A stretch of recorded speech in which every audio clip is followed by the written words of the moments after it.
చూడండి పదే పదే పడే ఆతనా తోట పూలన్నీ కని విని పడేను వేదన నువ్వు రాకుంటే మహాశయ మరీ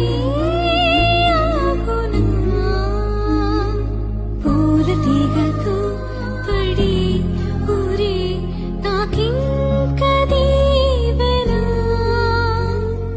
చూసే కన్నుల ఆరాటం రాసే చేతికి మోమాటం తలచి వలచి పిలచి అలసి నీ